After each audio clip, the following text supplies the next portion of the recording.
La princesse, elle ne pouvait plus parler à personne. Non, Bonjour, au revoir, ni même j'ai faim. non, Et écrire, est-ce qu'elle avait le droit d'écrire ou pas? rien du tout.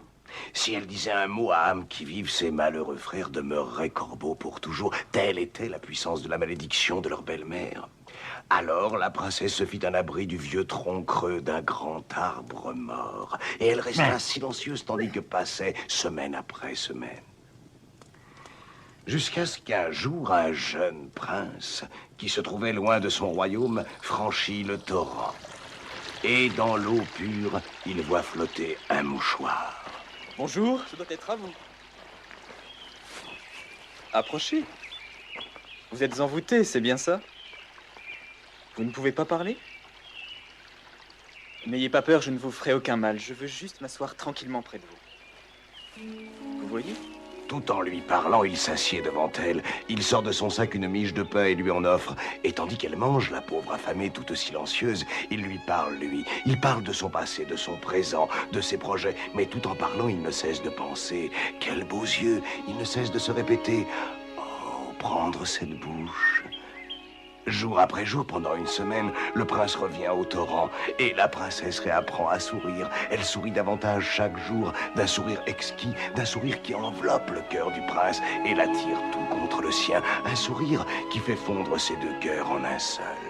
Bientôt, le prince cesse à son tour de parler et tous deux demeurent assis côte à côte, heureux simplement de se reposer dans ce sourire-là. Mais un beau jour, le prince ne peut plus retenir ses mots. Il lui échappe, alors il les dit tous très vite, mais très bien. Il dit amour, il dit mariage, il dit toujours, il dit jamais. Et c'est à ce moment-là qu'ils s'embrassent. Et moi, je dis qu'ils ont raison. Alors elle a parlé? Rien, pas même un murmure.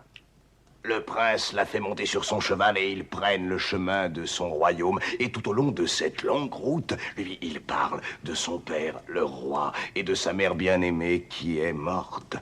Et la princesse meurt d'envie de dire « Je sais », elle meurt d'envie de dire « Moi aussi », mais elle ne peut pas. Alors elle ne dit rien.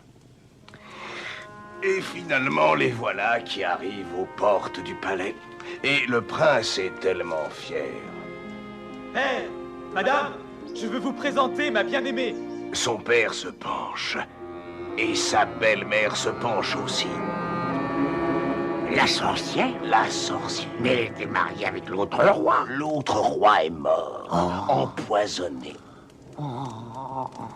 C'est que la sorcière a pris goût au roi maintenant. Elle a pris goût au royaume. Et la princesse est comme une épine plantée dans ses couronnes. La princesse ne parle pas, mais ses yeux en disent long. Son regard l'accuse. Meurtrière de mon père, sorcière qui a envoûté mes 3 frères. La sorcière comprend qu'il lui faut se débarrasser d'elle. Et ainsi la bataille commence. La douce princesse contre l'affreuse sorcière. Mais le prince ignorait tout. Il épousa sa bien-aimée. Et ce fut vrai. La lune, pour eux, était de miel. Il a bougé. Il donne des coups. Il me tape. Et le temps s'envole que déjà il est là, l'enfant. C'est un fils, un garçon. Et sa jeune maman donnerait tout au monde, n'importe quoi pour pouvoir l'appeler par son nom, chanter pour lui, chuchoter. Mais il ne faut pas. Alors elle ne le fait pas.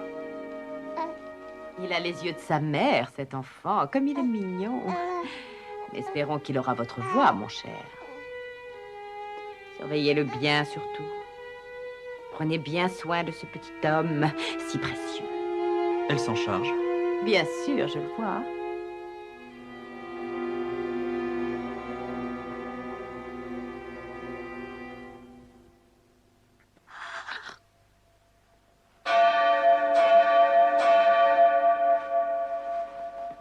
Quoi? Qu'y a-t-il? Où est le bébé, chérie? La princesse n'en savait rien.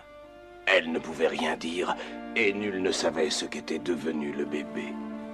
Quelle souffrance intolérable. Une nuit, elle alla au fond du parc, creusa le sol de ses 2 mains, fit un trou profond dans la terre, et se pencha au-dessus. Et elle cria de tout son cœur. Elle hurla sa peine, elle hurla dans le trou jusqu'au matin. Alors elle se sentit un peu mieux. Et quand elle leva les yeux vers le ciel, elle vit ses frères, les 3 corbeaux qui tournoyaient au-dessus d'elle. Les jours passent, semblait-il dire. Tiens ta promesse. Tiens ta promesse. Votre père et moi sommes désolés pour vous deux. Merci. Désolés. Ne se pourrait-il pas... Vous ne pensez pas que la princesse aurait pu... Enfin, ne pas vouloir de cet enfant, qui sait? Elle l'aimait si fort. Oui, bien sûr, c'est vrai. Stupide. Ne pensez plus à ce que je vous ai dit. Vous voulez? Chérie, où étais-tu partie? Je t'ai cherché partout. Qu'est-ce que tu as sur les mains? Et qu'est-ce que c'est? De la terre? Peut-être que la princesse a creusé un petit trou. Qu'avez-vous pu creuser? Comme vous devez être malheureux qu'elle soit muette. Je déteste cette sorcière. Je parie que c'est elle qui a pris le bébé. Nul n'en sut rien, ou nul n'en dit rien. Et quand on apprit que la princesse allait avoir un second bébé, chacun garda sa joie pour lui, silencieuse. Ainsi, 2 ans et 2 mois après avoir fait vœu de silence, la princesse eut un second fils, un second garçon. Elle ne le quittait pas des yeux, pas un seul instant. Mais l'épuisement finit par avoir raison d'elle. Elle cessa de lutter, ses yeux cessèrent de veiller et ses paupières de battre. Mais quand elle s'éveilla,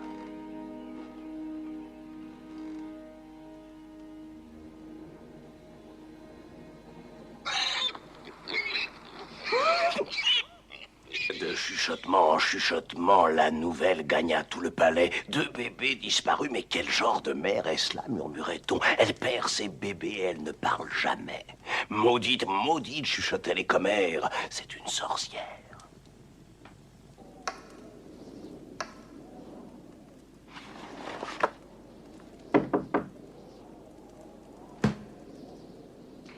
Oui? Vous savez, avant, pour mon premier fils, vous aviez eu des doutes sur ma femme. J'avais dit impossible, mais maintenant je ne sais plus et j'ai si peur. Oh, je sais. Je vous comprends. Et elle attend un nouvel enfant. Je ne supporterai pas... Ne vous en faites pas. Quand viendra le moment, nous devrons la surveiller de près. Il faut l'aimer très fort, oui, mais il faut la surveiller de près. Ne vous en faites pas, je suis là. Est-ce que je ne vous rappelle pas quelqu'un? Ma mère? Je le savais.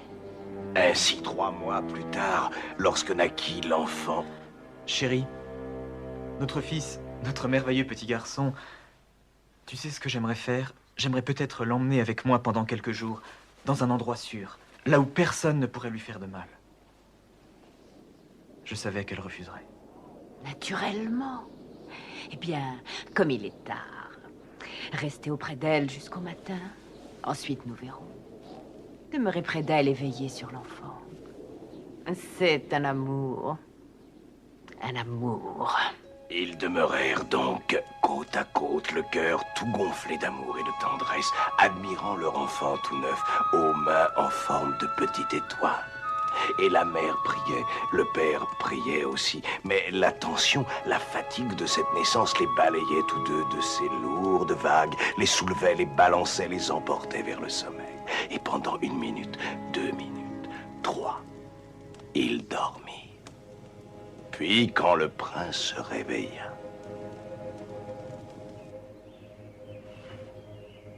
Oh non! Oh non! Qu'en as-tu fait? Que se passe-t-il? Qu'est-ce qu'il y a? C'est horrible! Je ne peux pas le croire! C'est une sorcière! Mes pauvres bébés! Mes pauvres fils!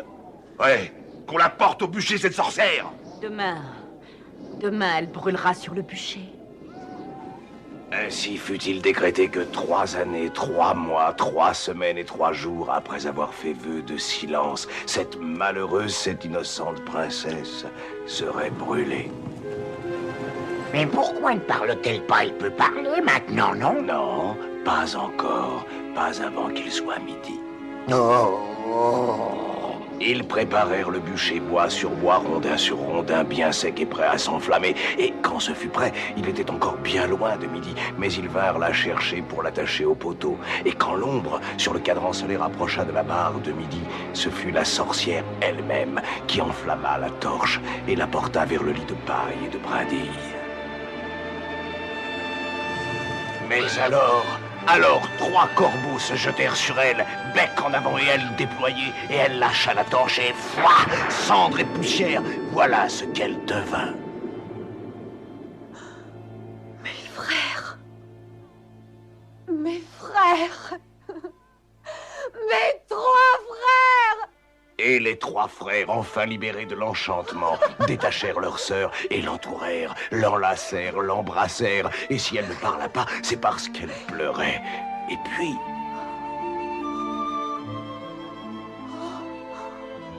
Mes chéris. Car enfin tout lui était rendu. Ah, le bonheur! Celle qui avait su tenir sa promesse, la princesse silencieuse, eut sa récompense. Elle avait le cœur bien assez grand pour accueillir 3 frères, 3 fils et un mari repenti. Et elle sourit tant et tant qu'elle ne cessa plus de sourire. Eh ben, tant mieux. Moi, je croyais que les bébés avaient été tués. Non, la sorcière les avait jetés au fond d'un puits.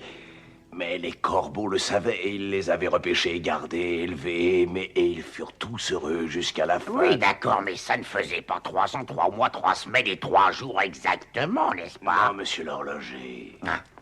La princesse avait parlé 3 minutes trop tôt. Et c'est pour ça que le plus jeune frère garda toujours l'une de ses ailes. Mais ça ne le gênait pas, et moi non plus. Et ça ne devrait pas te gêner davantage, mon cher. Ouf. Et voilà l'histoire des 3 corbeaux.